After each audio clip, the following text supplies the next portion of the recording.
Tonight our guest panel consists of three very important people that work as cogs in this wonderful machine we call Morris League. We have our IT professional and our league web developer, Jeremy Schaffer.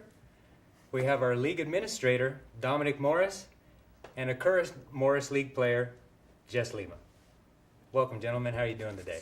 Wonderful. Very good. Hey, let's just pass around a few questions. You guys have been involved for many, many years. The way state parks are actually, taking a big hit here in Sacramento, to have a facility and a league like Morris League getting together, it really makes the community a better place. It brings the kids back out. It brings the light of baseball, back out into their area. So I agree with you. Getting the Parks and Recs definitely involved with adult league baseball, really think is the way to go. And with that, one of the essential necessities for adult league, Jeremy, what do you think an adult league, what do they need to be successful in their community as a baseball league? Well, as an adult league, they are one step above the high school level, at least for the most part. But when it comes down to the fields on the field level, obviously if the fields aren't maintained, and that causes a big problem with the adult leagues. Just because, when you don't have a place to play or a field that's maintained, it makes it hard, to actually get a good game in it, because, you can cause injury. We play a little bit harder, so we have to make sure that that's up to par, and that's one of the biggest problems with the fields. But, so that's definitely a starting point for, successful in the adult league. Well, Jess, you played on many park and rec fields, privately owned fields, community, finance fields.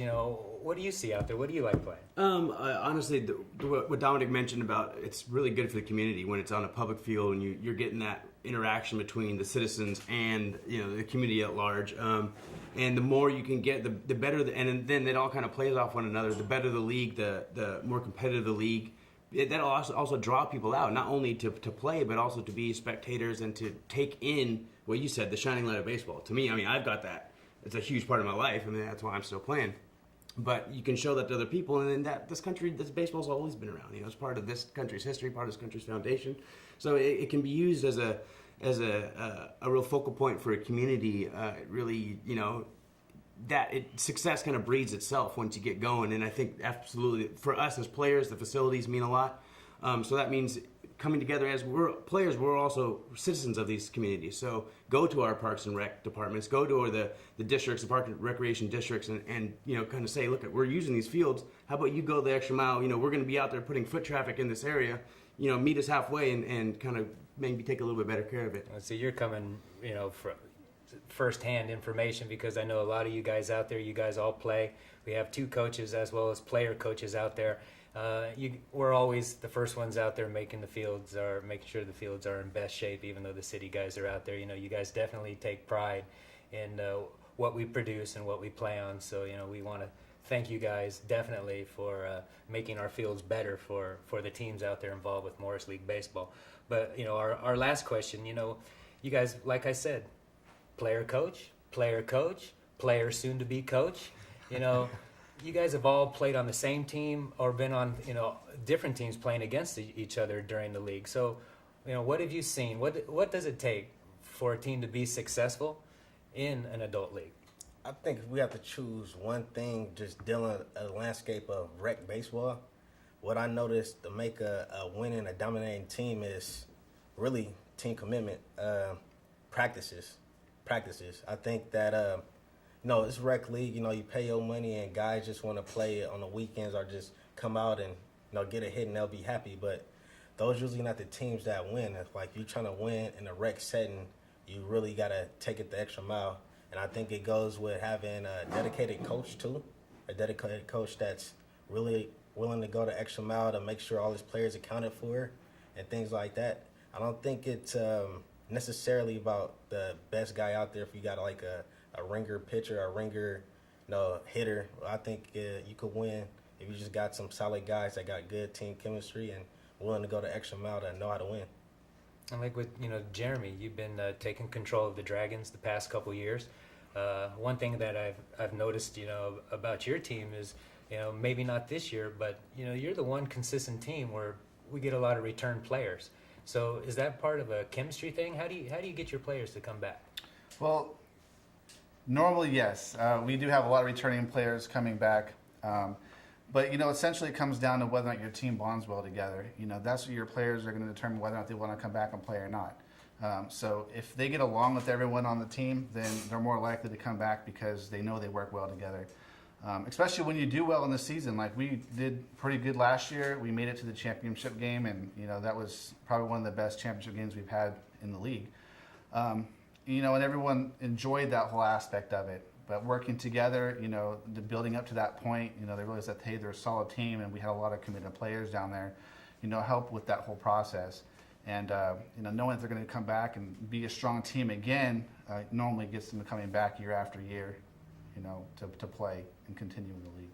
Now, there's not a better player to ask than you, Jess. I was going to say, I'm a back-to-back-to-back champion here. Three-time champion. Tell what did it take? Did you have the same exact type of team all 3 years, or no? Actually, there are three different structured teams. Like the style of play. The first year we were more of a power-dominant style of team. The second year we were more of a scrappier, base hit, advance the runner, and then last year was honestly more of a dirt, down and dirty style. It's literally just, it really depended upon team camaraderie, scrappy, yeah. So it's a combination of all. I think they really kind of hit the nail on the head.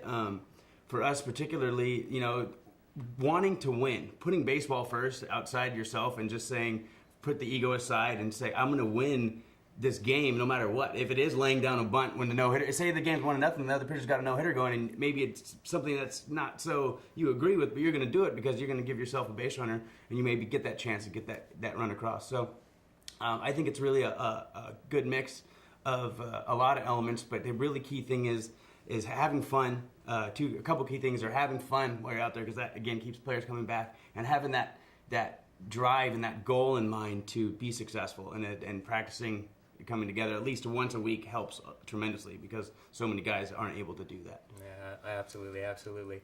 And when we come back, we're going to have a one-on-one sit-down with our IT professional, Jeremy Schaffer. We'll be right back right after these words. And we're back. And today we're speaking with a very special guy within the Morris League, talking to Jeremy Schaffer. He's the head of our IT, head of all the websites and SEO of the Morris League, and he's here to tell us about how it works. So how you doing, Jeremy? Doing pretty good. So the Morris League is, you work on the website, designing the back end and front end of the website, but also what a lot of people don't know is you're head of SEO. So you get the search engine up. So anybody want to search for adult baseball or anything else, make sure, that Morris League comes first. So can you break us down and tell us how that works and what's the importance of SEO in a competitive field like adult baseball? Yeah, ultimately you come down to when someone wants to play adult baseball, it's like, how do you get in contact with your community that's actually serving that area? A lot of people say they want to go out and play, but they don't know necessarily how to get in contact with someone that does it. So typically, in this area, what's the first thing you're going to do is you're going to pull up Google and you're going to say, I'm looking for Sacramento baseball, and then basically you're going to get some results on there to see exactly what's available in your area. And that's essentially what you're looking at when you talk about SEO, is basically how do you get your specific, us in the Morris League, higher on that list.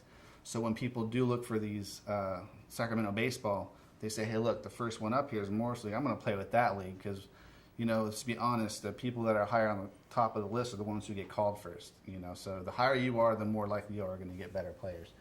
So with that in mind, there's a lot of stuff that goes into the development of the website, in addition to creating your articles and stuff that bring actual content to the users to tell about your league and things that are going on. You also have to do some stuff in the backside, on the development of the site to tag it properly. That way that the crawlers like Google go by and see, hey, look, there's a lot of information here about Sacramento baseball. So it takes all those tags, basically a Sacramento baseball, and says, okay, well, there's a lot of information. I'm going to rank it higher.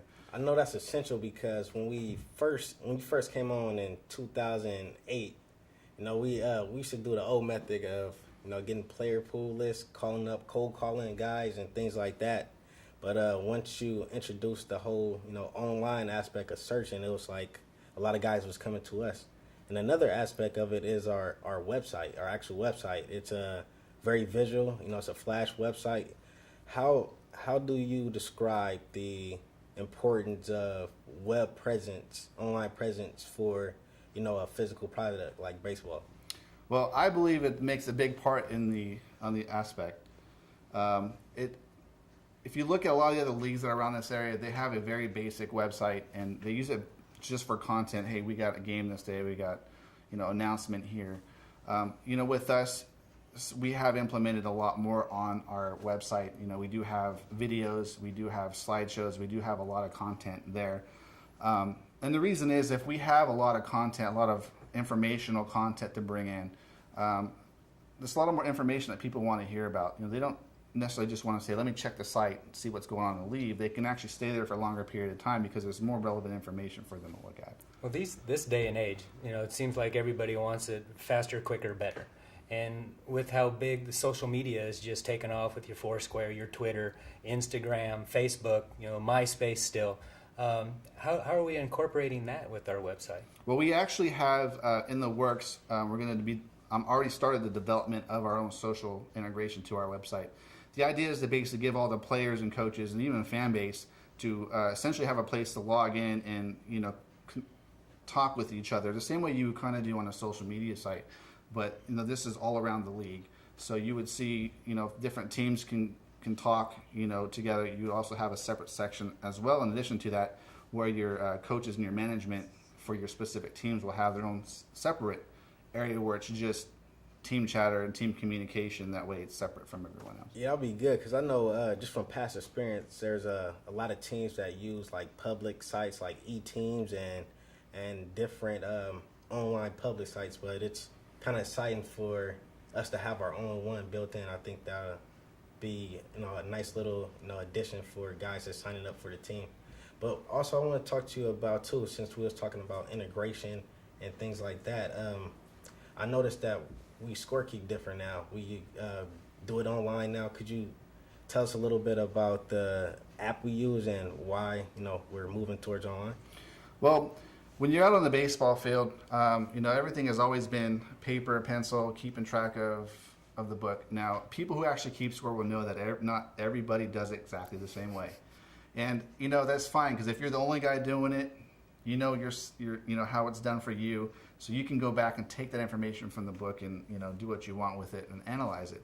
The problem happens when you change over, you give the book to someone else. Maybe you're a player coach like I am, where you have to go in the game, someone else has to take over the book, then you can't read it again. So with that in mind, with these apps that are out there, there's basically, you can have a portable, an iPhone or an iPad out in the dugout, and you can keep track of it to manage that whole aspect of it. But at the same time, it will also, with today's social media, like we were talking about, will also post, updates per inning, breakdowns, scores, stuff like that on there.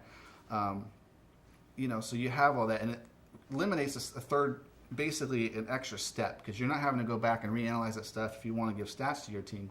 It's all there automatically, play by play through the game, so it's all there as soon as you score individual down. stats. And the thing is, it's the same way. So if you give the app to, hey, here you keep score, they're going to do it exactly the same way, because there's only one way to do it there. So you kind of eliminate that whole confusion that's going on there.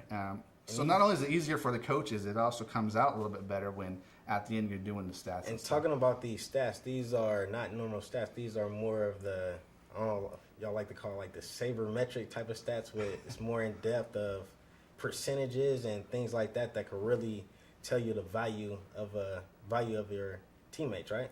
Yeah, there's a lot of more advanced statistics on there. I mean, we all talk about the batting average and pitchers' ERA and things like that.